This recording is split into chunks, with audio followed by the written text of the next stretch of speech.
श्री सच्चिदानंद सद्गुरु साईनाथ महाराज की जय। सद्गुरु श्री साईनाथुनि शरद बाबूजी की जय।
श्री सच्चिदानंद सद्गुरु साईनाथ महाराज की जय।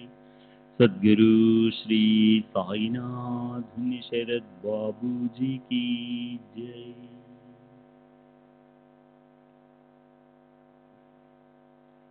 श्री साईनाथाय नमः। శ్రీ సాయిబాబా సత్య చరిత్ర 40వ అధ్యాయం నిన్నటి తరువాయి. భక్త శ్రేష్ఠుడు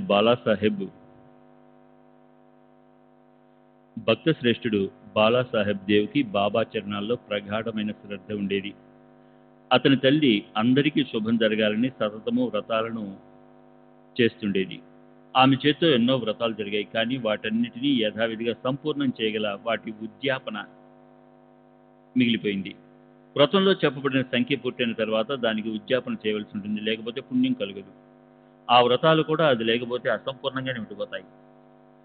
దేవ్ తల్లి చేసిన 25-30 వ్రతాలకి చేయవలసిన ఉద్యాపన కోసం 100-200 మంది బ్రాహ్మణులను భోజనం కోసం ఆహ్వానించాడు. ఉద్యాపన చేయవలసిన రోజు నిర్ణయించాడు. సాయిబాబాను ఆహ్వానిస్తూ బాబాకి బాబు సాహెబ్ జోగ్ పేరున ఉత్తరం రాశాడు.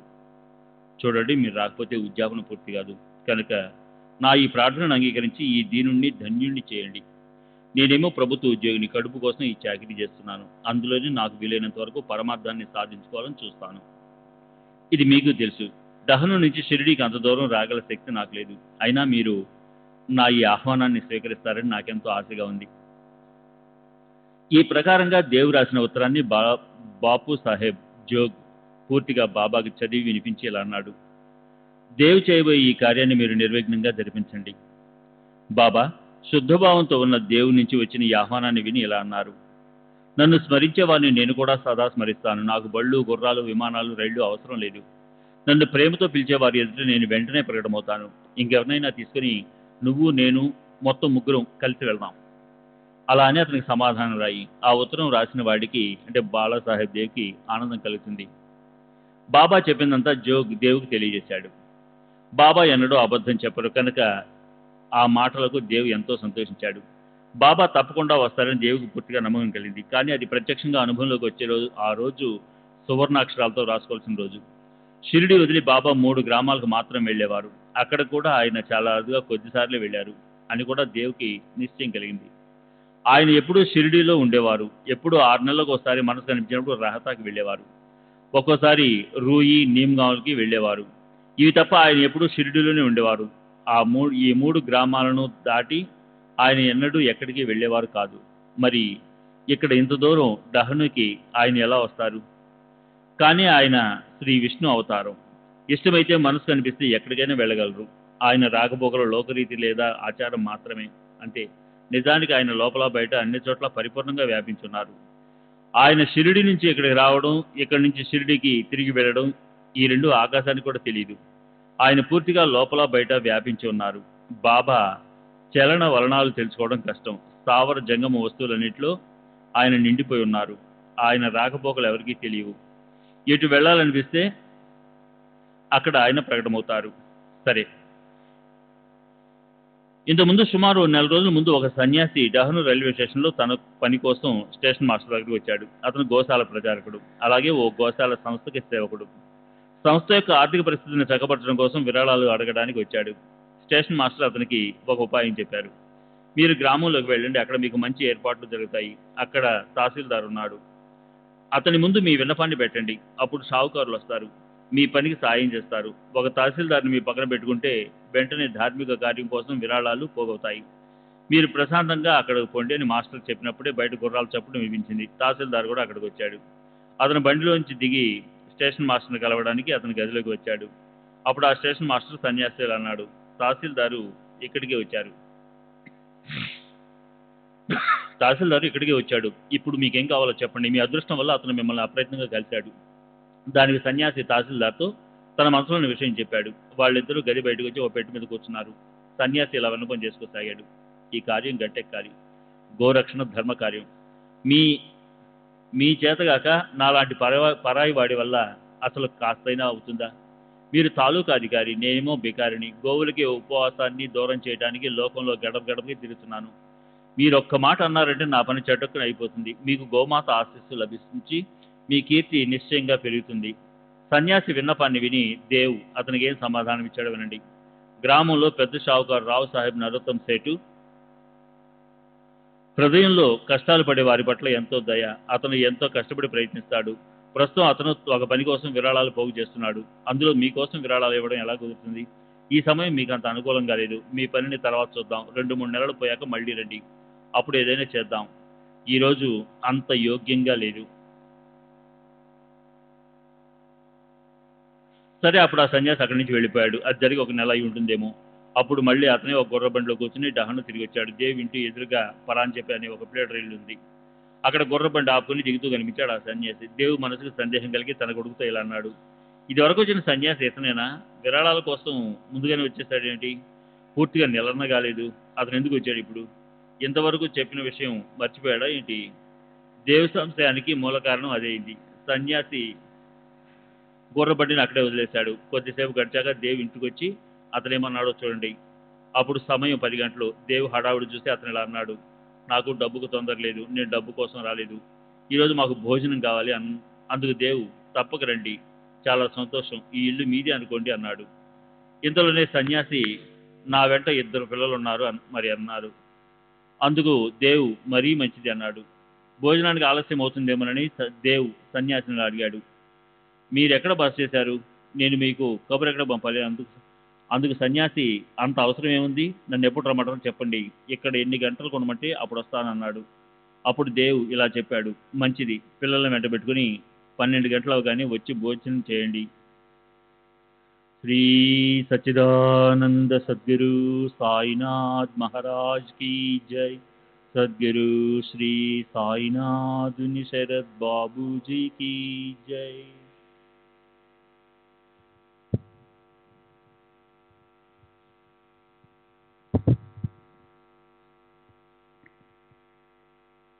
శ్రీ సచ్చిదానంద సద్గురు సాయినాథ్ మహారాజ్ కీ జై.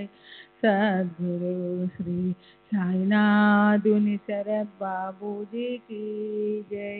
సరే, అప్పుడు ఆ సన్యాసి వెళ్ళిపోయి సరిగ్గా 12 గంటలు కొట్టగానే తిరిగి వచ్చేశాడు. ముగ్గురు భోజనానికి కూర్చున్నారు. కడుపు నిండా తృప్తిగా తిన్నారు. వంటలన్నీ తయారయ్యాక తన సహచరులతో పాటు వచ్చిన సన్యాసిని బ్రాహ్మణుల పంక్తిలో కూర్చోబెట్టి యజమాని దేవ్ అతన్ని తృప్తిపరిచాడు. పిల్లలిద్దరినీ వెంటబెట్టుకొని సన్యాసి నిజానికి తనంతట తానే వచ్చాడు. అయినా దేవుకి ఆ సన్యాసి ఇంతకు ముందు వచ్చి ఉండడం వల్ల ఆ కారణంతో మాయ పూర్తిగా ఆవరించింది. అందువల్ల అతను భోజనానికి వచ్చిన ఓ అతిథి అని మాత్రమే మనసులో మోహ వృత్తి బలపడడం వల్ల అనిపించింది దేవుకి. ఆ ప్రకారంగా భోజనాలు అయ్యాయి. భోజనం తర్వాత శుద్ధ జలం ఆచమనంతో గ్లాసులోని నీటిని చేతిలోనికి తీసుకొని దాన్ని త్రాగి ఉత్తరాపోసన. భోజనమైన తర్వాత బ్రాహ్మణులు తీసుకునే ఆచమనం చేశారు. సుగంధ భరితమైన చల్లని నీటిని త్రాగడము అయ్యింది. ముఖశుద్ధి. భోజనమైన తర్వాత నోటి ఎంగిలి పోవడం కోసం తినే ఒక్క మొదలైన పదార్థాలు కూడా అయిపోయింది. శిష్టాచారాన్ని అనుసరించి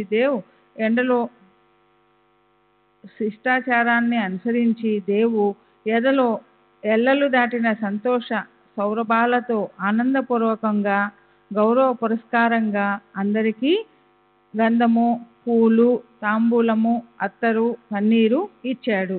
సరే, వచ్చిన వాళ్ళంతా ఇళ్లకు వెళ్ళిపోయారు. సన్యాసి కూడా తన వెంట పట్టుకు వచ్చిన పిల్లలతో కలిసి తన బసకు తిరిగి వెళ్ళిపోయాడు. ఆహ్వానించకపోయినా సన్యాసి అనుకోనట్లు వచ్చి ఆ రోజు భోజనం చేసినప్పటికీ దేవుకి అతను బాబా అని అసలు అనిపించలేదు. అతని మనసులో సంశయం అలాగే ఉండిపోయింది. పిలవా పెట్టకుండా వచ్చిన ఆ ముగ్గురికి భోజనం కూడా వడ్డించినప్పటికీ అలా ప్రత్యక్షంగా జరిగిన దేవుకి ఇంకా సందేహమే. అతను జోగుని బాబా రాకకి అసలు రుజువేమిటని అడుగుతూ ఉద్యాపన తీరిపోయాక జోగుకి ఉత్తరం రాశాడు. బాబా అలా ఎలా మోసగించారు? దహనుకి వస్తానని ఆయన అంత గట్టిగా ఎందుకు చెప్పారు? తాను తప్పక వస్తానన్న బాబా మాట ఎన్నటికీ అబద్ధం కాదు. కానీ అందుకు నాకు ఏ రకమైన రుజువు కనిపించటం లేదే. అసలు ఎందుకు ఇలా జరిగింది? నన్ను ఎందుకు ఇలా నిరాశ పెట్టారు? ఎంతో ఆశగా ఎదురు చూశాను, కానీ వారిచ్చినట్లు ఏ అనుభవమూ కలగలేదు. గుండెల నిండా ప్రేమ నింపుకొని బాబాని ఆహ్వానించాను. అలా శరణు వెళ్ళిన నాతో వస్తానని చెప్పారు. అంతా తలకిందులయ్యింది. ఇదంతా నాకేం అర్థం కావటం లేదు.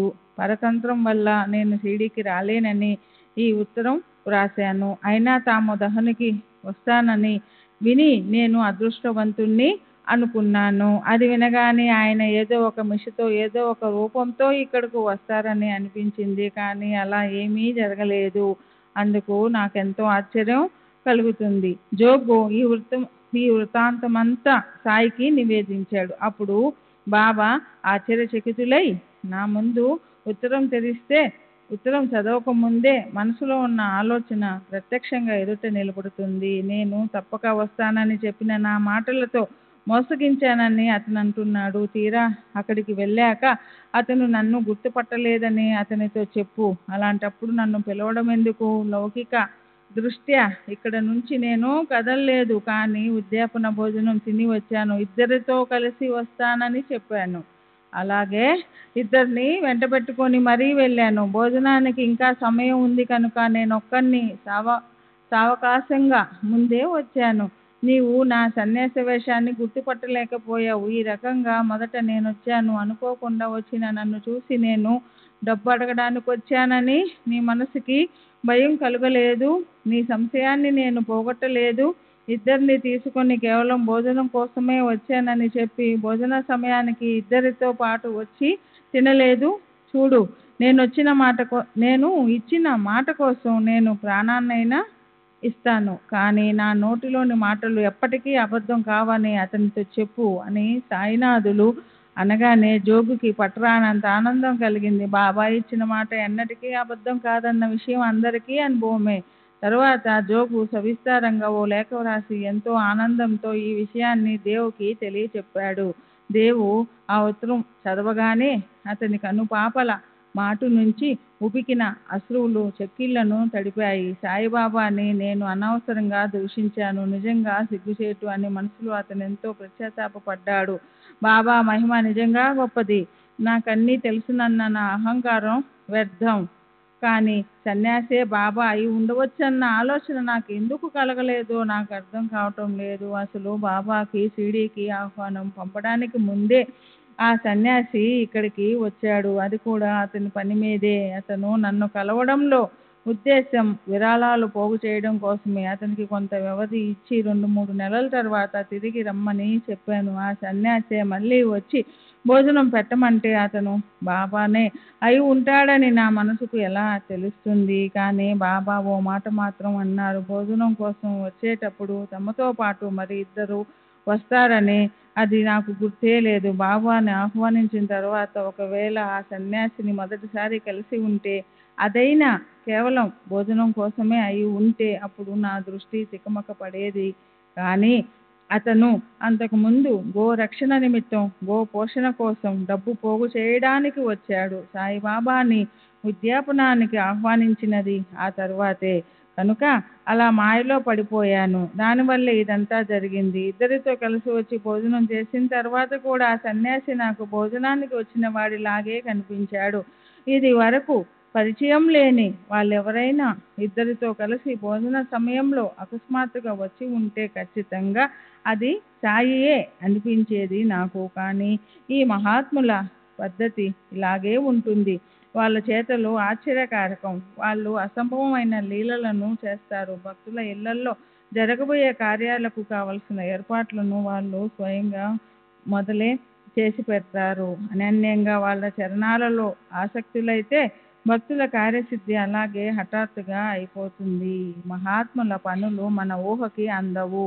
చింతామణి కోరిన కోరిక మాత్రమే తీరుస్తుంది. కల్పతరువు మనసులో అనుకున్న వస్తువులను ఇస్తుంది. కామధేనువు కోరిన పదార్థాలను మాత్రమే ఉత్పన్నం చేయగలదు. కానీ గురుజనని ఎప్పుడు మనకు ఊహకి అందని విషయాలను కూడా లభింపజేస్తుంది. సరే, ఇక్కడ బాబాని ఆహ్వానించారు. ఆయన సన్యాసి రూపంలో ప్రకటమయ్యారు. అయితే ఆయన లీలా చమత్కారాలకు అంతులేదు. అప్పుడప్పుడు ఆయన పిలవకుండానే వస్తారు. కొన్నిసార్లు ఛాయాచిత్రాల రూపంతో, కొన్నిసార్లు మట్టిబొమ్మ రూపంలో తమంత తాము ప్రకటమవుతారు. అలా ఆయన కృపకు అంతులేదు. ఈ విషయంలో నా అనుభవం వింటే శ్రోతలకు ఆశ్చర్యం కలుగుతుంది. సాయిబాబా లీలలో మహిమ తెలుస్తుంది. నా ఈ కథ ఇంతకు ముందు ఎన్నడూ జరగనిది, ఎంతో విలక్షణమైనది. దీన్ని కథ అనుకోండి, లేదా కాల్పనిక గోష్ఠి అనుకోండి. ఎవరేమనుకున్నా శ్రోతలు మాత్రం దీన్ని శ్రద్ధగా వినడానికి తయారు కావాలి. సోమరితనాన్ని, నిద్రని, అలసటని తీసేసి సావధానులై ఈ కథను వినడం అనే దానాన్ని నాకు ఇవ్వాలి. అప్పుడు నాకు తృప్తి కలుగుతుంది. జీవితాన్ని వివర్ణం చేసే మనసులోని శోకాన్ని, చింతని ఒక్క క్షణం పాటు తీసి పక్కకి పెట్టి స్వస్థ చిత్తంతో ఈ కథను వింటే ప్రయోజకరంగా ఉంటుంది. మననము నిరంతర చింతన జరిగి ఆ తరువాత ప్రత్యక్ష అనుభవం ప్రాప్తిస్తుంది. కానీ వీటన్నిటికీ ఆధారం కథను వినడమే. వీటన్నిటి సారము అదే. ఆ యోగం వల్ల అన్ని అగ్ని కెరటాల ఎగసిపడే సుఖదుఖాలతోనూ ఉద్యోగంతోనూ చింతలతోనూ నిండిపోయిన సంసారాన్ని ఖచ్చితంగా దాటిపోగలుగుతాము. శ్రీ సచ్చిదానంద సద్గురు సాయినాథ్ మహారాజ్ की जय। सद्गुरु श्री साईनाथुनि शरद बाबूजी की जय। పాల్గొన మాసం పౌర్ణమి రోజున పక్క మీద పడుకుని నిద్రిస్తున్నప్పుడు తెల్లవారుజామున నాకు ఒక కల వచ్చింది. సాయి చేసిన పని చూడండి. అందమైన సన్యాసి వేషంలో నాకు ఆయన దర్శనమిచ్చి నిద్రలేపి ఇలా అన్నారు, ఈరోజు నేను భోజనానికి వస్తాను. కలలో లేపటం కూడా పూర్తిగా కలే. ఎందుకంటే నిద్ర లేచాక నేను గుర్తు తెచ్చుకోసాగాను. కళ్ళు తెరిచి చూస్తే అక్కడ సాయి లేరు, ఇంకా వేరెవరూ కూడా లేరు. క్షణం ముందు అది స్వప్నం, మేల్కొన్న తర్వాత అసలేమీ లేదు. మనస్సులో ఈ నిశ్చయం కలిగాక స్వప్నావస్థ గుర్తుకు రాసాగింది. నాకు కించిత్తు కూడా విస్మరణ లేకుండా అందులోని ప్రతి అక్షరము గుర్తుకొచ్చింది. ఈరోజు నేను భోజనానికి వస్తాను అన్న చిన్మయ జ్యోత్స్నలు వెదజల్లే సాయిబాబా పలికిన మాటలు స్పష్టంగా విని నా మనసు నిండా ఆనంద మందారాలు విరిశాయి. ఈ విషయాన్ని నా భార్యకు చెప్పాను. ధ్యానంలోనూ మనస్సులోనూ సాయి చింతన మాత్రం నిరంతరం చేయటం నాకు అలవాటు. సాయిబాబాతో 7 సంవత్సరాల సుదీర్ఘ సావాసం ఉన్నప్పటికీ ఆయన భోజనానికి వస్తారని ఎప్పుడూ ఆశ కానీ ఆలోచన కానీ కలగలేదు. సరే, నా భార్యకి నేను ఇలా చెప్పి ఉంచాను, ఈరోజు హోలీ పండుగ, పావుషేరు బియ్యం ఎక్కువ వండటానికి మర్చిపోకు. ఆమెకు అలా చెప్పాక ఆమె ఎందుకని అడిగింది. నేలినా అన్నాను, ఈరోజు పండక్కి ఓ అతిథి భోజనానికి వస్తున్నారు. అందుకు ఆమె ఎవరొస్తున్నారు చెప్పండి అంది. అది తెలుసుకోవాలని ఆమెకెంతో ఉత్సాహం కలిగింది. కానీ నిజమైన కారణం నేను చెప్తే అది పరిహాస నిమిత్తం అవుతుందని నాకు బాగా తెలుసు. అయినా నిజాన్ని దాచకూడదని జరిగిందంతా పూసగూర్చినట్లు ఆమెకు నేను వర్ణించి చెప్పి ఇలా అన్నాను, ఇది శ్రద్ధను బట్టి ఉంటుంది. మన మనస్సుకి ఎంత తెలుసో అంతగా ఆ విషయం మనకు నిజమో అబద్ధమో అనిపిస్తుంది. అన్ని రకాలుగా ఇది మనసు మీదే ఆధారపడి ఉంటుంది. ఆ రకంగా ఆమెకు విశ్వాసం కలిగించటానికి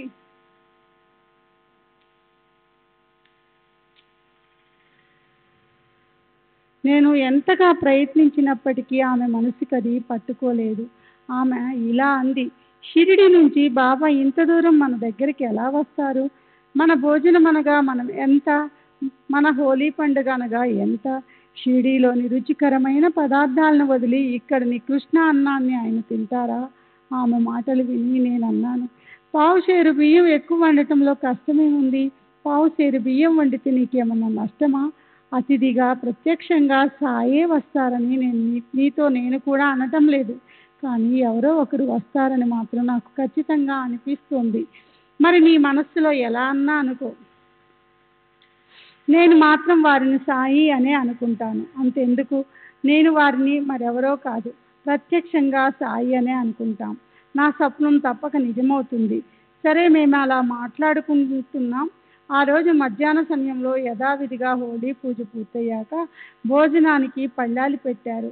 పిల్లలు, అల్లుళ్ళు, మనుమళ్ళు, మనమరాళ్ళు, ఆప్తులు, మిత్రులు మొదలైన వాళ్ళ కోసం పీటలు వేసి అందమైన రంగురంగుల ముగ్గులు పెట్టారు.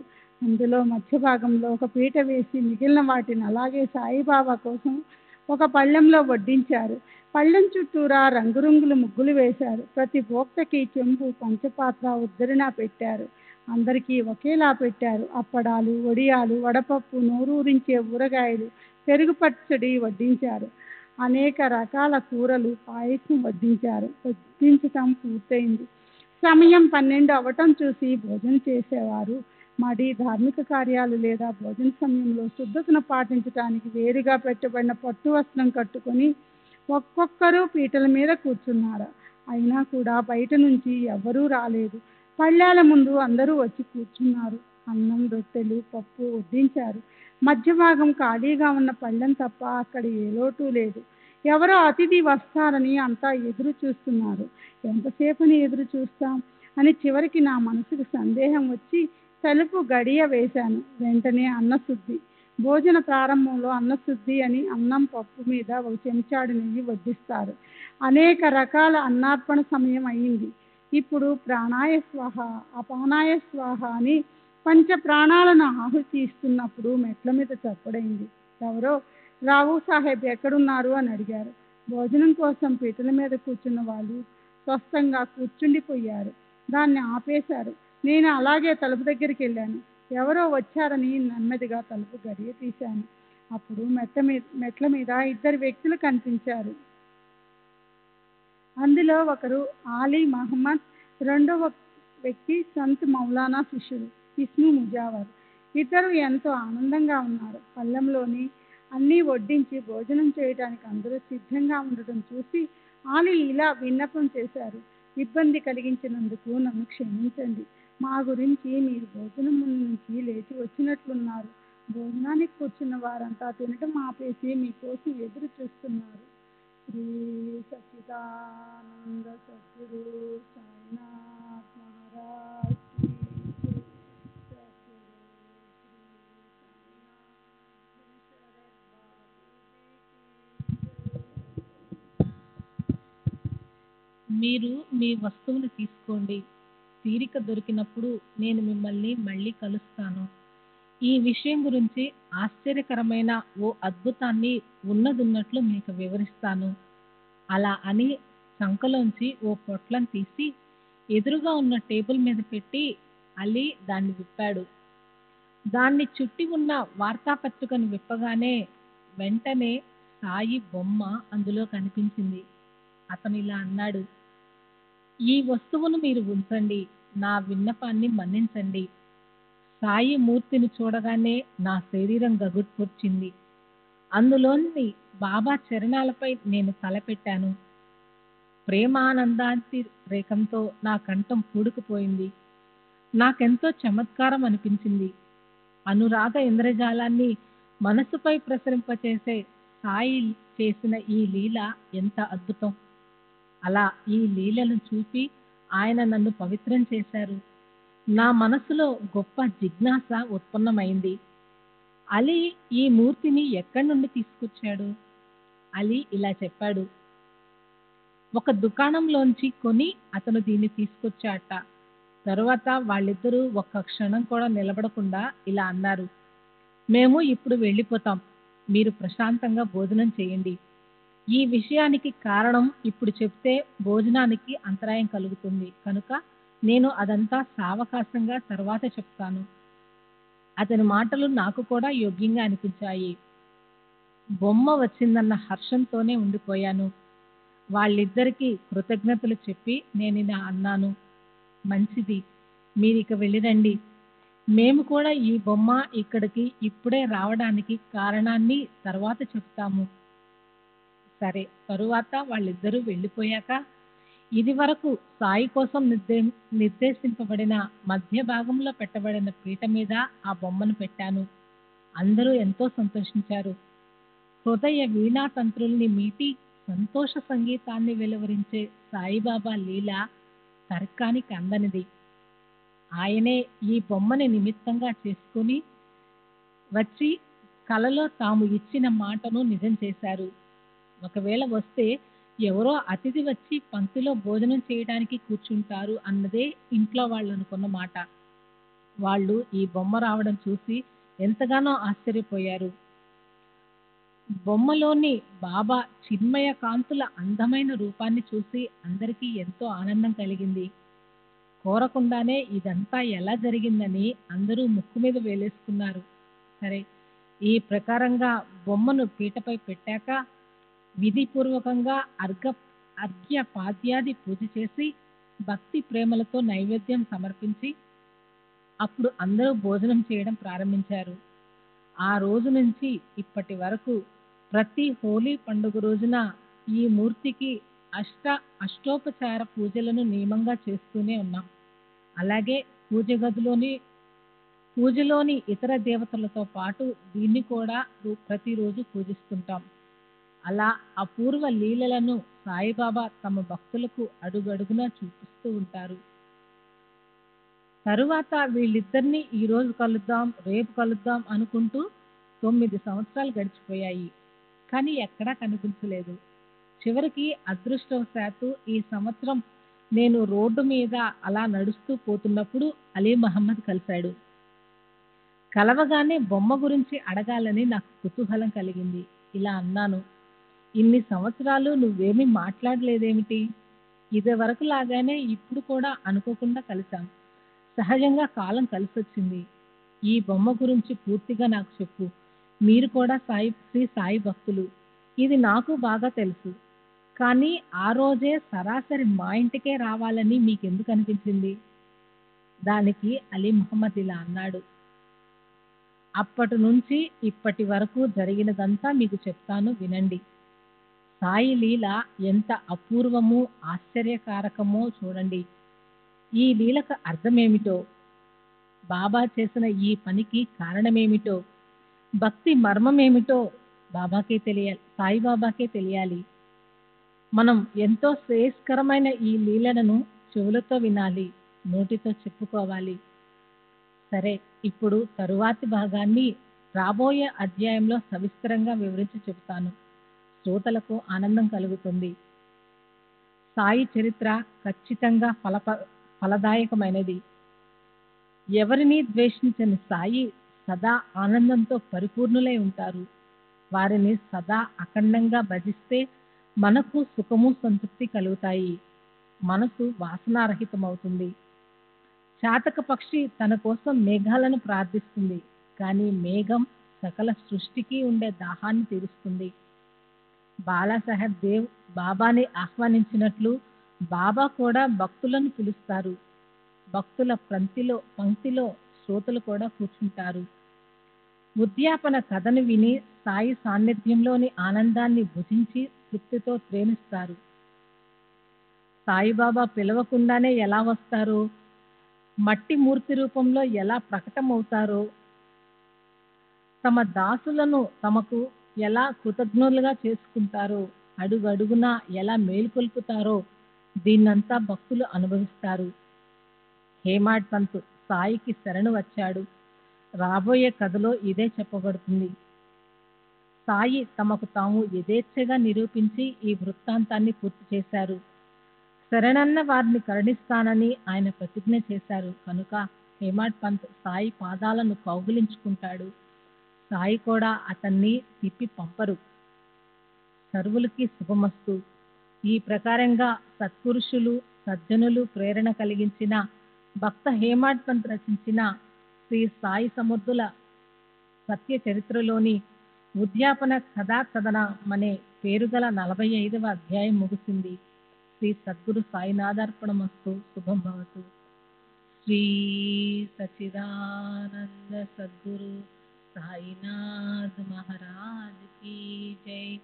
सद्गुरु श्री साईनाथ निसरत बाबू जी की जय.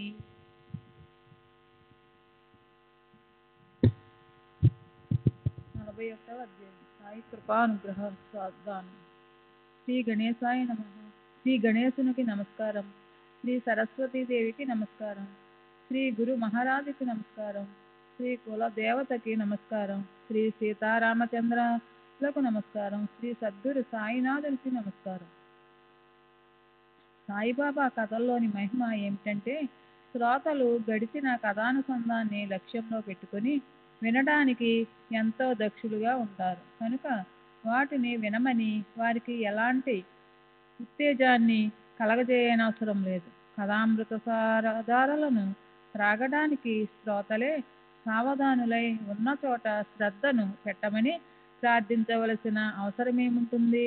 వాళ్ళు మనసు ఎలాగూ ఏకాగ్రం అయ్యే ఉంది. తమ గురుమహిమను కీర్తించడంతోనూ వినటంతోనూ చిత్తవృత్తి నిర్మలమవుతుంది. ఆయన్ని స్థిరంగా ధ్యానించటంతో పాటు నామస్మరణను కూడా చేస్తుంటే అన్నిటికన్నా శ్రేష్టమైన నవవసంత సుఖానుభూతిని మన సొంతం చేయగల ఆయన రూపం ప్రకటమవుతుంది. గడిచిన అధ్యాయంలో ఒక వ్రత ఉద్యాపన సర్వవిధులతోనూ యథావిధిగా ముగియటం సాయిబాబా ప్రత్యక్షాగమనంతో పాటు దానిలోని అంతరార్థంతో సహా చెప్పబడింది. అలాగే ఇప్పుడు సాయి యొక్క మట్టి బొమ్మ అకస్మాత్తుగా ఎలా వచ్చిందో, అది సమయానికి ఇచ్చను ఎలా నెరవేర్చిందో వినండి. ఒక హోలీ పండుగ రోజు నేను ఈ రోజు వస్తున్నాను, నాకు భోజనం పెట్టు అని కలలో చెప్పి సాయిబాబా నా మనసులోని కోరికను తీర్చారు. ఈ కథ ఇదివరకే సవిస్తరంగా చెప్పబడింది. కానీ ఆ బొమ్మ సరిగ్గా ఆ సమయానికే ఎలా వచ్చిందో, ఈ చమత్కారం ఎలా జరిగిందో దాన్ని రోజు శ్రద్ధగా వినండి. ఆలీ మహమ్మద్ వృత్తాంతాన్నంతా సవివరంగా చెప్పసాగాడు. ఇది అద్భుతం అనిపించింది. ఎంతో మనోరంజకమైన ఈ బాబా లీలను అతను చక్కగా వివరించాడు. ఇందులో ఆలీ మహమ్మద్ హోలీ రోజున మేము మధ్యాహ్నం పూట భోజనానికి కూర్చున్న సమయానికే వచ్చి నన్ను అమలిన హాయిలో ఆనందపరిచాడు. ఇది పూర్వకథకి కొనసాగింపు. ఇప్పుడు శ్రోతలు జాగ్రత్తగా తరువాతి వర్ణను వినండి. సాయి చరిత్ర పాప పంకిలం నుంచి విముక్తి కలిగించగల పరమపావన సుధాస్రవంతి. ఈ కథాసుమం మత్తెక్కించే మాధుర్యం సౌరభాలతో పొంగి పొరలుతుంది. శ్రోతలు ముందే ఏకాగ్రచిత్తులై ఉన్నారు. వక్త కరుణామయ సాయి చరణకమలాల్లో ఆసక్తుడై ఉన్నాడు. సాయి చరిత్ర లోతైనది. సాయిబాబా మూర్తీభవించిన పరోపకారమే. ఆయన సదా సర్వదా తమ దేహాన్ని పరోపకారం కోసం కష్టపెడతారు. ఆయన స్వయంగా శత్రురహిత స్థితిలో ఉంటూ సంపూర్ణంగా సత్కర్మలు చేయడంలో సదా సర్వదా నిమగ్నమై ఉంటారు. మంచి చెడులనే ఎలాంటి పరిస్థితుల్లోనూ దేహానికి సంబంధించిన దైహిక కర్మలను వదలరు.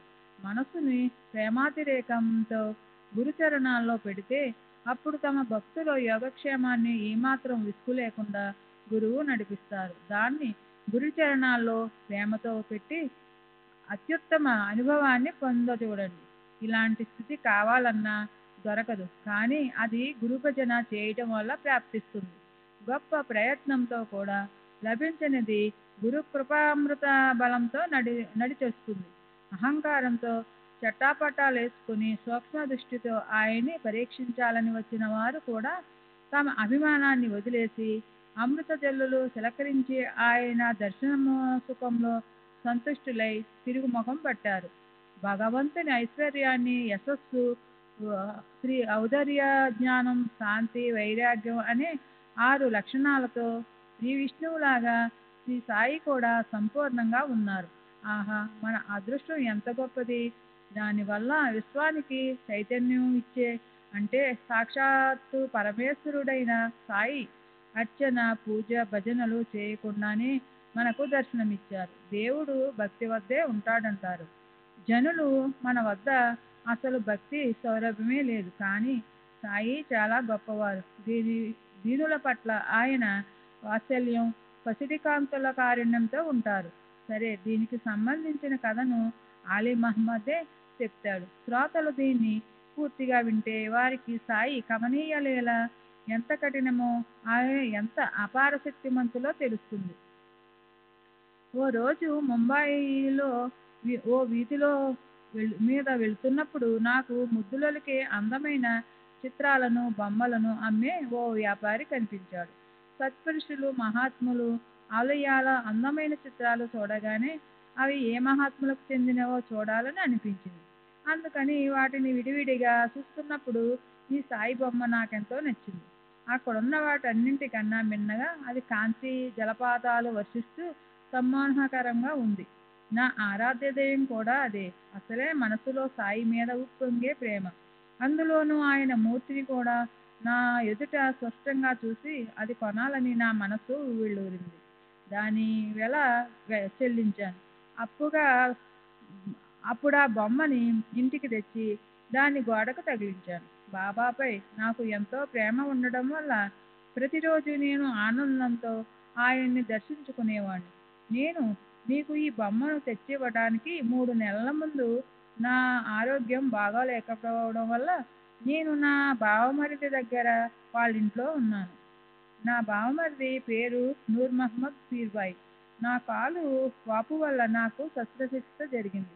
అలా తీవ్ర అనారోగ్యంతో 3 నెలలు నేను అతని వద్దే ఉండిపోయాను. ఈ 3 నెలల్లో మా ఇంట్లో ఎవరూ లేకుండా అయింది. ప్రసిద్ధి చెందిన బాబా అబ్దుల్ రెహమాన్, మౌలా సాహెబ్, మహమ్మద్ హుస్సేన్, సాయిబాబా, తాజుద్దీన్ బాబాల చిత్రాలు మాత్రం ఆ ఇంటిని వదలలేదు. వీళ్ళందరితో పాటు ఇతరుల మనోహరమైన ఛాయాచిత్రాలు మా ఇంట్లో గోడకు ఉండేవి. కానీ వాటిని కూడా కాలచక్రం వదలలేదు. ఓ పక్కన నా పరిస్థితి ఇలా ఉంటే మరో పక్క ఆ చిత్రాలకు శని ఎందుకు పట్టింది? వస్తువు ఉత్పన్నం అయిందంటే అది నాశనాన్ని తప్పించుకోలేదని నా మనసు కనిపించింది. సరే, పరిస్థితి అలా ఉండగా అందులోంచి సాయిబాబా చిత్రమే అలా ఎందుకు తప్పించుకుందో ఇప్పటి వరకు నాకెవరూ చెప్పలేకపోయారు. ఈ విషయంలో సమూల కథను వింటే మీకు విస్మయం కలుగుతుంది. సాయికి సకల చరాచర వస్తువులతో ఉన్న ఏకాత్మత, తర్కానికందని కుశలత మీకు తెలుస్తుంది. ప్రచారణాకమలం దారియా అనే సంత బాబా అబ్దుల్ రహమాన్ గారి ఓ చిన్న చిత్రం మహమ్మద్ హుస్సేన్ వద్ద ఉంది. ఆయన ఆ చిత్ర ప్రతికృతిని నాకిచ్చి ఎన్నో సంవత్సరాలైంది. నా బావమరిది అబ్దుల్ రహమాన్ బాబా అనుయాయు కనుక ఆ ప్రతికృతిని నేను ఆయనకి ఇచ్చాను.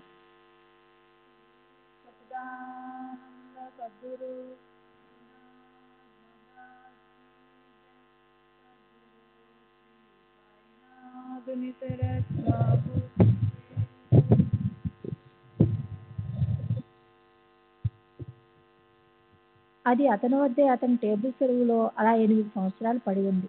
ఒకసారి సహజంగా అది అకస్మాత్తుగా అతని కంటపడినప్పుడు అతడు ముంబైలో ఫోటోగ్రాఫర్ దుకాణానికి వెళ్ళి బాబా అబ్దుల్ ఫోటోని నిలువెత్తు అందమైన చిత్రంగా చేయించాడు.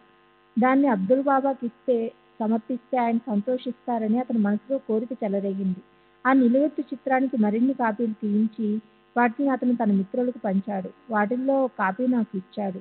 దాన్ని నేను ఇంట్లో గోడకు తగిలించాను. తర్వాత ఒకసారి అబ్దుల్ రహమాన్ దర్బారు నిండుగా ఉన్నప్పుడు నా బావమరిది నూర్ మహమ్మద్ ఆ అందమైన చిత్రాన్ని ఆయనకి పూజ్యభావంతో సమర్పించబోయాడు.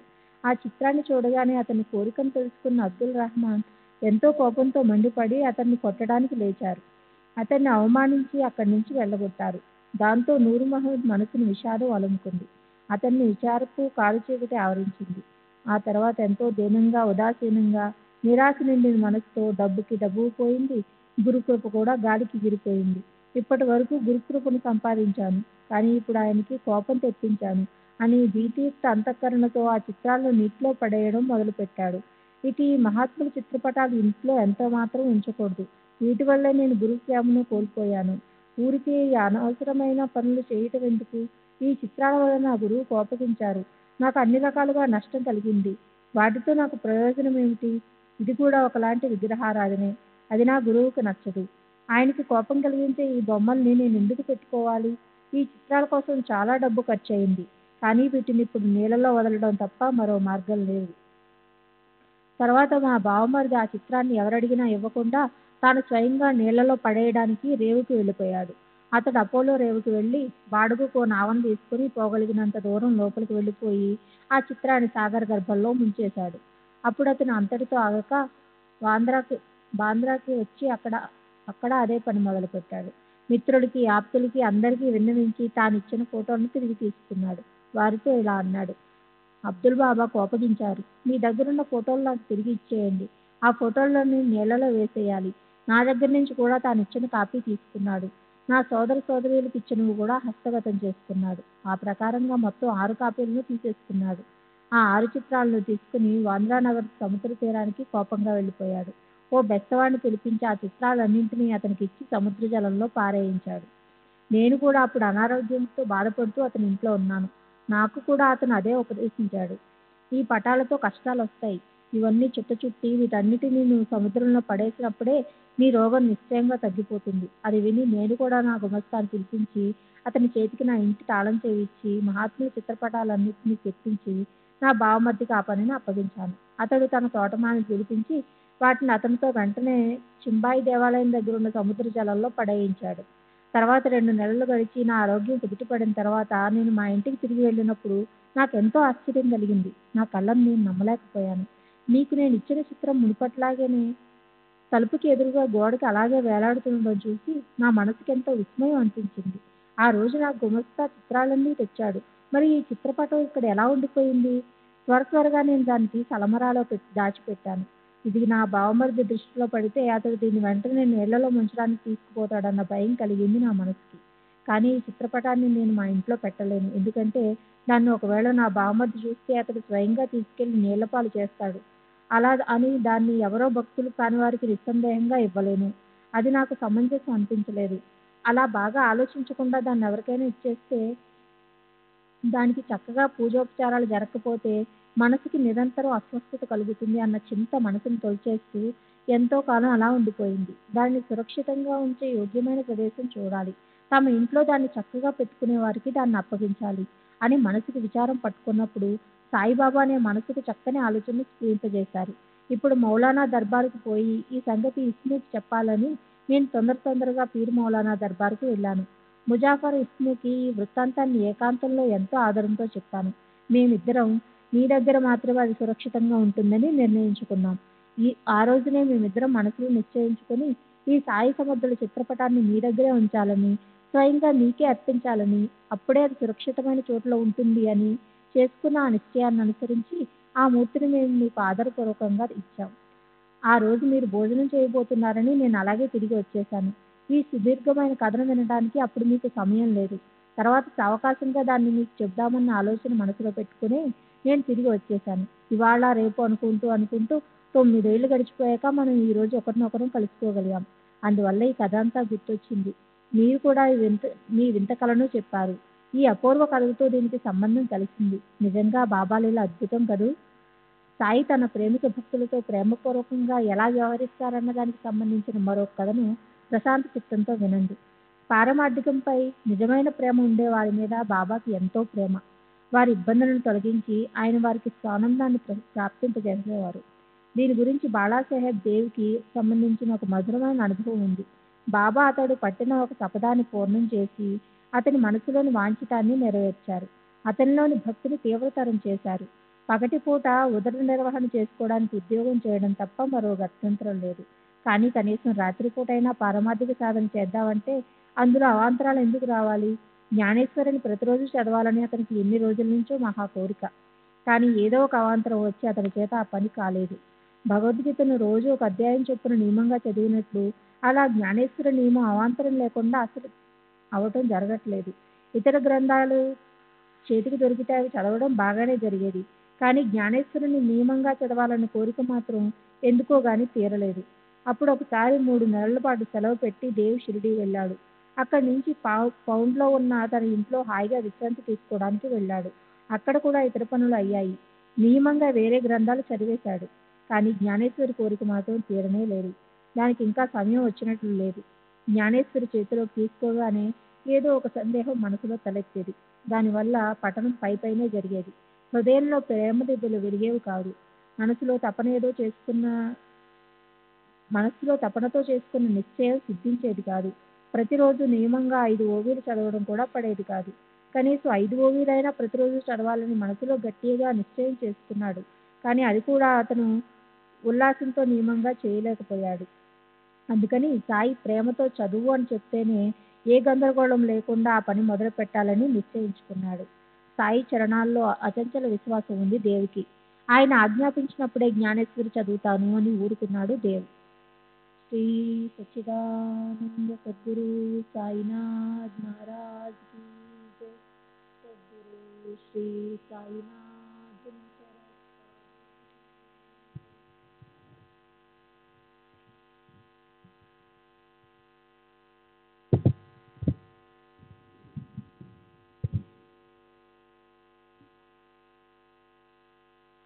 సరే, అప్పుడు మహోదయ పర్వం, వ్యతిపాత యోగం, పుష్యమాసం, అమావాస్య తిథి కలిసి రావడం, ఆ కాలంలో పుణ్యమైన పనులు చేస్తే అధిక ఫలం లభిస్తుంది. కీర్తి శకం 1914 సంవత్సరం ఫిబ్రవరి నెల వచ్చింది. అక్కా చెల్లెళ్ళు మొదలైన వారిని అందరినీ తీసుకొని గురుపూజ చూడాలన్న కుతూహలంతో దేవ్ షిరిడీ వచ్చాడు. అక్కడ బాపు సాహెబ్ జోగ్ అతన్ని, ఏమైంది, మీరు ప్రతిరోజు జ్ఞానేశ్వరి ఎందుకు చదవడం లేదు అని అడిగాడు. దానికి దేవ్ ఏమని సమాధానం ఇచ్చాడో వినండి. జ్ఞానేశ్వరి చదవాలని నాకు ఎంతో కోరిక ఉంది, కానీ అది కుదరటం లేదు. బాబా చదవమని చెప్పినప్పుడే నేను అది చదువుతాను. దానికి జోగ్ ఓ ఉపాయం చెప్పాడు. జ్ఞానేశ్వరి గ్రంథాన్ని తెచ్చి సాయిబాబా చేతికిచ్చి, దాన్ని ఆయన మీకు తిరిగి ఇచ్చినప్పుడు మీరు చదవండి. అందుకు దేవ్, నాకు ఏ ఉపాయమో అవసరం లేదు, బాబాకు నా మనసు తెలుసు. అలాంటప్పుడు ఆయన నా మనసులోని కోరికను ఎందుకు తీర్చరు, చదవమని స్పష్టంగా ఎందుకు చెప్పరు అన్నాడు. తరువాత సాయి సమర్థుల దర్శనం చేసుకుంటున్నప్పుడు దేవ్ ఆయనకి ₹1 సమర్పించాడు. దానికి బాబా ఇలా అన్నారు, ఒకటే ఇచ్చావేమిటి, 20 ఇవ్వు. అదేవిధంగా దేవ్ ₹20 తెచ్చిచ్చాడు. తరువాత ఆ రాత్రి దేవుని బాళక్రామ్ మాన్కర్ కలిసినప్పుడు దేవ్ అతను సాయి కృపను ఎలా పొందాడు మొదలైన పాత విషయాలు అడిగాడు. అందుకు బాళక్రామ్, రేపు హారతైపోయాక అదంతా నేను నీకు చెప్తాను అని మాటిచ్చాడు. దేవ్ సరే అన్నాడు. మర్నాడు దేవ్ దర్శనానికి మసీదుకి వెళ్ళినప్పుడు బాబా అతన్ని ₹20 అడిగారు. దేవ్ ఆయనకి వాటిని మనస్ఫూర్తిగా సమర్పించాడు. అక్కడ భక్తుల రద్దీని చూసి దేవ్ ఓ పక్కగా కూర్చుండిపోయాడు. అప్పుడు బాబా, వాడి రద్దీలో ఎక్కడికి పోయి కూర్చున్నాడురా అని అడిగారు. అప్పుడు దేవ్, బాబా నేను ఇక్కడే ఉన్నాను కదా అని సమాధానం ఇచ్చాడు. అప్పుడు బాబా, నువ్వు నాకు ₹7 ఎందుకు ఇచ్చావు అన్నాడు. దేవ్ 20 ఇచ్చాను కదా అన్నాడు. బాబా, 70 ఎవరిది అన్నారు. అందుకు మీవే బాబా అన్నాడు.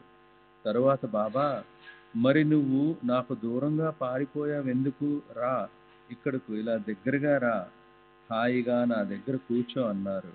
ఆ ఆజ్ఞను అనుసరించి దేవ్ మనస్ఫూర్తిగా అక్కడికి వెళ్ళి ఆయనకి దగ్గరగా కూర్చున్నాడు. తరువాత నిత్య నియమానుసారం హారతి జరిగింది. భక్తులు తమ ఇళ్లకు తిరిగి వెళ్ళిపోయారు. బాళక్రామ్ని కలిశాక దేవ్ అతన్ని తన పాత ప్రశ్నను అడగటం మళ్ళీ మొదలుపెట్టాడు. అతని జీవితంలో జరిగిన పాత సంఘటనల గురించి అడిగాడు. మాన్కర్ అతనికి మొదటి నుంచి చెప్పుకొచ్చాడు. అప్పుడు దేవ్ అతనితో, బాబా నిన్ను సాధన వైపు ఎలా లాక్కొచ్చారు, బ్రహ్మచింతన ఎలా చేయాలో అర్థమయ్యేలా చెప్పారా, నా కుతూహలాన్ని తీర్చవా అన్నాడు. దేవ్ విన్నపాన్ని విని అతని జిజ్ఞాసను తీర్చడానికి బాళక్రామ్ సమాధానం ఇవ్వడం మొదలు పెట్టగానే దేవ్ కోసం బాబా కబురు పెట్టారు. సాయిబాబా ఎంత చిలిపివారో చూడండి. ఆయన దేవుని పిలవమని చంద్రుని పంపించారు. దేవ్ కూడా ఒక్క క్షణమైన ఆలస్యం చేయకుండా శ్రీ సాయిని కలిసేందుకు వచ్చాడు. అప్పుడు సాయంత్రం 4 గంటలైంది. మసీదు చుట్టూ ఉన్న ప్రాంగణం గోడ మీద 2 చేతులు పెట్టుకొని నిలబడి ఉన్న శ్రీ సాయి దేవికి ముందు కనిపించారు. ఆయన దగ్గరికి వెళ్ళి దేవు నమస్కరించాడు. బాబా అతన్ని, అక్కడ ఎవరితోనో ఏదో మాట్లాడుతున్నట్లున్నావు, ఏమిటి అని అడిగారు. దేవ్ సమాధానమిచ్చాడు. కాకాసాహెబ్ దీక్షిత్ మేడ మీద బాళక్రామ్తో మీ కీర్తనే వింటున్నాను అన్నాడు. అప్పుడు బాబా దేవుని ₹25 తెమ్మని ఆజ్ఞాపించారు. దేవ్ వెంటనే వాటిని తెచ్చిచ్చాడు. ఎంత తెచ్చావు అని బాబా అడిగారు. దేవ్ 25 తెచ్చాను అన్నాడు. ఇట్రా, ఇక్కడ కూర్చో అన్నారు బాబా. అప్పుడు బాబాతో పాటు దేవ్ మసీదులోకి వెళ్ళాడు. బాబా స్తంభం దగ్గర కూర్చున్నారు. మసీదులో అప్పుడు వేరే ఎవరూ లేరు. బాబా, నాకు తెలియకుండా నువ్వు నా చింకుగుడ్డలు, చినిగిన పాత బట్టల పొడుగ్గా వెడల్పు తక్కువగా ఉన్న ముక్కలు దొంగతనం చేశావు. నాకు చింకు గుడ్డల గురించి తెలియదు అని ఒట్టేసి చెప్పాడు దేవు. దానికి బాబా, ఇక్కడెక్కడో ఉంటాయి వెతుకు అన్నారు. ఇక్కడ చింకు గుడ్డలు ఎక్కడున్నాయి అన్నారు దేవు. అలాగే బాబా లేచి ఇలా అన్నారు, వెతుకు, దొంగ బుద్ధి చాలా చెడ్డది. ఎవరో కుర్రాళ్ళు తీసుకెళ్ళి ఉంటారు. చూడు చూడు, అవి ఇక్కడే ఉండాలి. అది విని దేవ్ ఇంకా వెతికాడు, అయినా అతనికి అవి కనిపించలేదు. అప్పుడు మొహం చుట్లించి అటు ఇటు చూసి దేవ్ వైపు కోపంగా చూస్తూ సాయి అతనిపై మండిపడి ఇలా అన్నారు, నువ్వే దొంగవి. నువ్వు తప్ప ఇప్పుడు ఇక్కడికి చింకి బట్టలు కొట్టేయటానికి ఎవరొస్తారు? నువ్వే దొంగవనుకుంటున్నా, ఇక్కడికి నువ్వు దొంగతనానికే వచ్చావా? నల్ల జుట్టు నెరిసిపోయినా కానీ నీ బుద్ధి కొంచెం కూడా మారలేదు. నిన్ను నేను గొడ్డలితో నరుకుతా, నిన్ను నరికి చంపేస్తాను. నా చేతి నుంచి ఎలా తప్పించుకుంటావో చూస్తాను. నువ్వెక్కడికి పోతే అక్కడికొచ్చి నిన్ను నేను చంపేస్తాను. ఇంటి నుంచి షిరిడీకి వచ్చింది ఇక్కడ దొంగతనం చేయటానిగా? ఇదిగో తీసుకో నీ డబ్బు, నా చింకి బట్టలు తెచ్చివ్వు. సాయిబాబా క్రోధంతో కందిపోయారు. అమ్మలక్కల బూతులు తిట్టారు. తిట్లు శాపనార్థాలు పెట్టారు. కోపంతో మండిపడ్డారు. ఈ ప్రకారంగా సాయిబాబా కోపించడం చూసి దేవ్ ఆసక్తిగా ఆయన వైపు చూస్తూ దిగ్భ్రాంతితో మౌనంగా నిలబడిపోయాడు. బాబా దగ్గర దేవ్ ఒక్కడే ఉన్నాడు. అతనికి ఇలా అనిపించింది, ఇప్పుడు నా మీద మరణమే విరుచుకు పడుతోంది. బహుశా ఇది బాబా విశ్వరూప దర్శనమేమో. ఈ ఆలోచన రాగానే అతని మనస్సుకి హాయిగా ఆనందంగా అనిపించింది. బాబా ఇప్పుడు చేతిలోని సర్కా తీసుకొని కోపంతో నన్ను కొడతారా? ఒంటరిగా నేను ఈయన చేతికి చిక్కాను. సరే, ఆయనకి ఇష్టం వచ్చినట్లు చేసుకొని, కానీ దేవుకి చింకి బట్టల్లోని రహస్యం ఏమిటో అర్థం కాలేదు. వెళ్ళు, ఇక్కడి నుంచి వెళ్ళిపో అని బాబా అనగానే అతను మసీదు మెట్ల పక్కకు తప్పుకున్నాడు. చింకి బట్టలు అన్న దానిలోని నిగూఢమైన భావాన్ని దేవ్ తెలుసుకోలేకపోయినట్లే నేను కూడా దాన్ని తెలుసుకోగల సమర్థుణ్ణి కాదు. సాయి కృప కలిగితే నేను దాన్ని శ్రోతలకు నివేదిస్తాను. తరువాత ఓ 12 నిమిషాలు అయ్యాక దేవ్ బాబా దగ్గరకు వచ్చాడు. తిట్లు శాపనార్థాలు నడుస్తూనే ఉన్నాయి. బాబా ఇలా అన్నారు, పైకి ఎందుకు వస్తున్నావు? వెళ్ళు, వాడాకి వెళ్ళిపో. దేవ్ ఆ ఆజ్ఞను శిరసావహించి ఆయన పాదాలు స్పృశించి వాడాకు తిరిగి వెళ్ళిపోయాడు. జరిగిన వృత్తాంతాన్నంతా యథాతథంగా జోకి బాళకరాంకి సవిస్తరంగా వర్ణించి చెప్పాడు. తరువాత సుమారు ఓ అరగంటకి తిట్లు శాపనార్థాల స్థాయి పెరిగిపోయింది. తరువాత 4-5 గంటలకి బాబాయే భక్తుల్ని పిలవసాగారు. దేవు కూడా అప్పుడు అక్కడికి వచ్చాడు. ఇతరులందరితో పాటు వెళ్ళి కూర్చున్నాడు. సాయిబాబా, ముసలోడి మనస్సు నొచ్చుకున్నట్లుంది. బాబా నన్ను ఎంతగానో శాపనార్థాలు పెట్టారు. అసలు చింకి బట్టల విలువెంత అని అతను అనుకుంటాడేమో గాని చింకి బట్టలు దొంగతనం చేశాడు కనుక అంతకంటే నాకు వేరే దారి లేకపోయింది. అందుకే తిట్టకుండా ఉండలేకపోయాను. సరే, అల్లాయే అన్నీ చూస్తాడు, అతన్ని బాగు చేస్తాడు. తరువాత క్షమా స్వభావం కలిగే సాయి దేవుతో, ఓ అన్నా, దక్షిణ ఇస్తావా అన్నారు దేవ్. ఎంత తీసుకురాను అన్నాడు. బాబా వెంటనే 12 తీసుకురా అన్నారు. దేవు దగ్గర నోట్లే ఉన్నాయి. చిల్లర దొరకలేదని అతను బాబాతో ఆ మాట చెప్పాడు. అప్పుడు బాబా, ఉండనీలే, నాకొద్దు. పొద్దున నువ్వు నాకు 2 సార్లు ఇచ్చావు, నాకది గుర్తులేదు అన్నారు. అయినా దేవ్ రూపాయి నాణేలు సంపాదించి వాటిని బాబాకిచ్చాడు. అలాగే బాబా పాదాలకు నమస్కరించాడు. అప్పుడు బాబా పెదవుల నుంచి జాలువారిన సుధారస వాహినిని వినండి. ఏంట్రా, ఏం చూస్తున్నావు? ఏం లేదు అని దేవ్ అనగానే బాబా దేవుని ఆజ్ఞాపించారు. నియమంగా గ్రంథ పారాయణ చెయ్యి. వాడాకి వెళ్ళి కూర్చొని నిత్యము నియమంగా పారాయణ చెయ్యి. చదివేటప్పుడు మిగతా వాళ్ళకి భక్తి భావంతో దాన్ని అర్థాన్ని కూడా చెప్పాలి.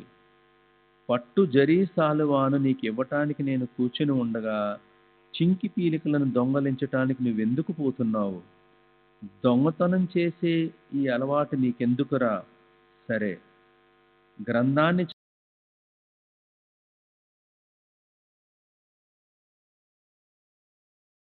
ఎంతో సంతోషించాడు. బాబా ఆజ్ఞను ప్రమాణంగా భావించి ఆ రోజు నుంచి జ్ఞానేశ్వరి నిత్యము చదవటాన్ని, ఇతరులకు ప్రవచించటాన్ని ప్రారంభించాడు.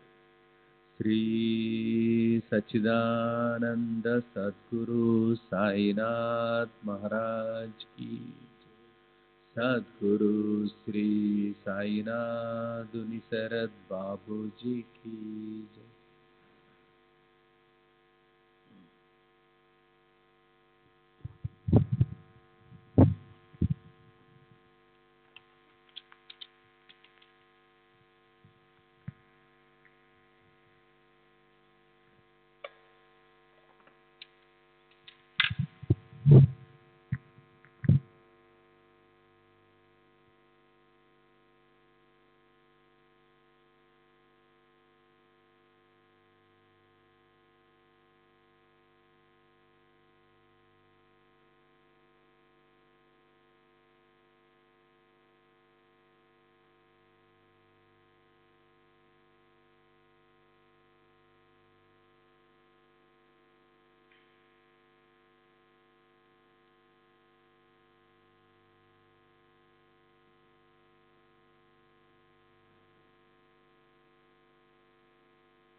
श्री सच्चिदानंद सद्गुरु साईनाथ महाराज की जय।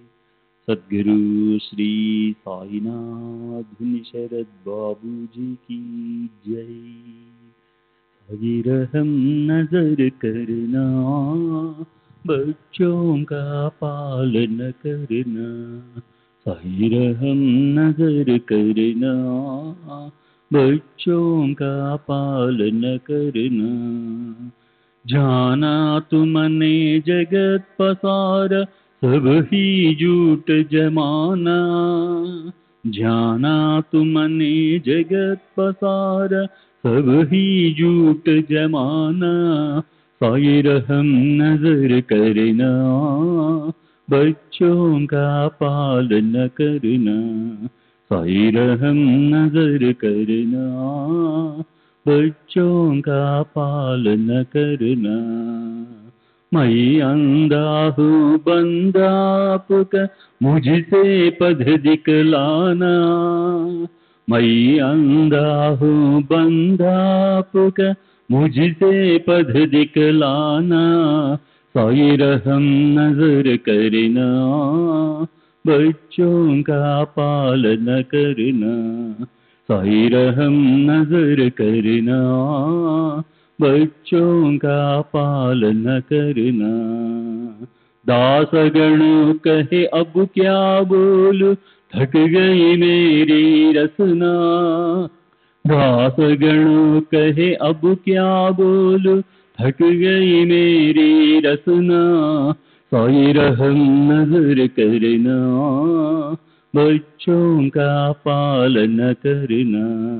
साई रहम नजर करना, बच्चों का पालन करना।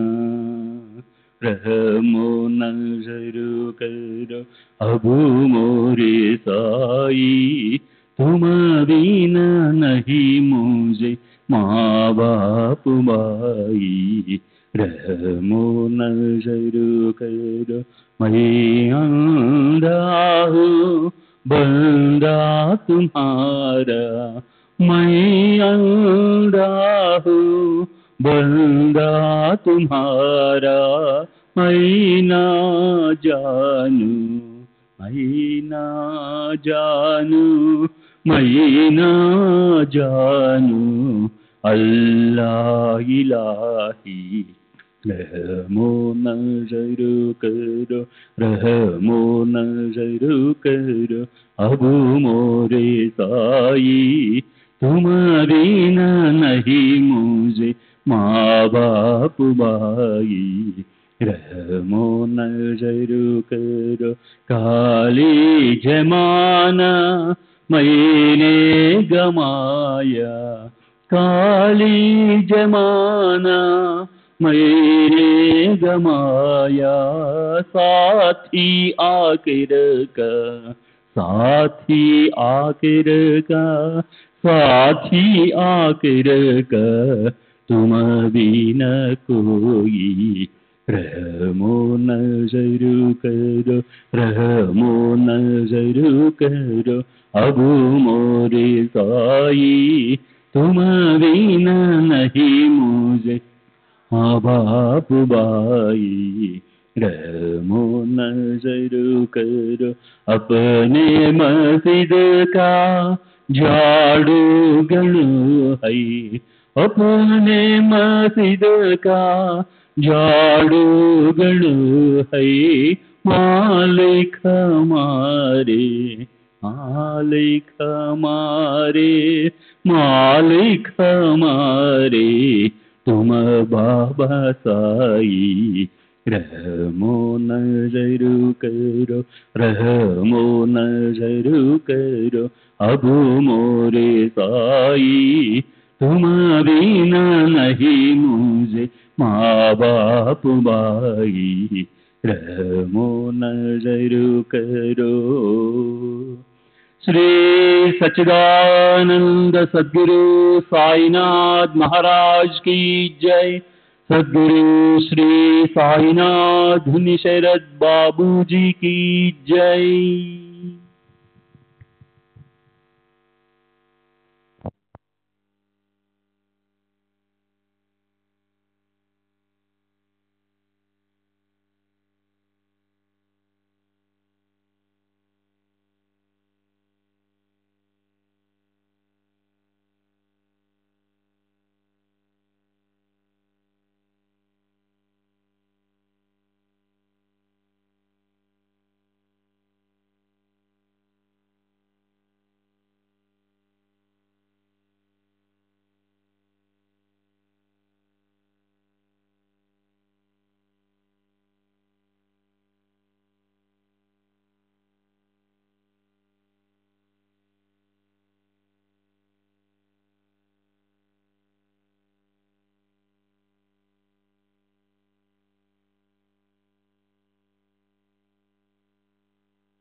श्री सच्चिदानंद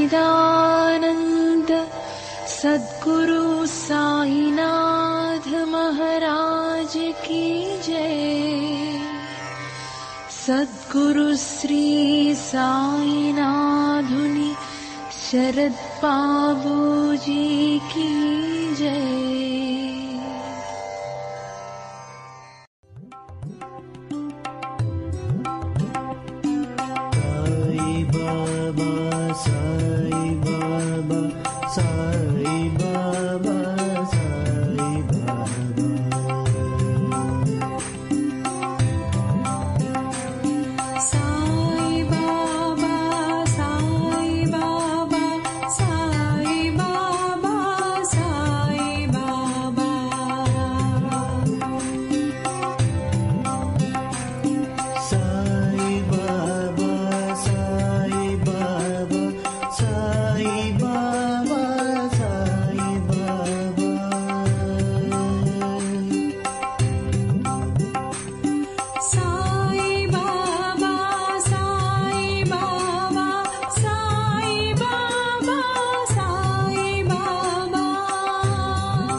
సాయి బాబా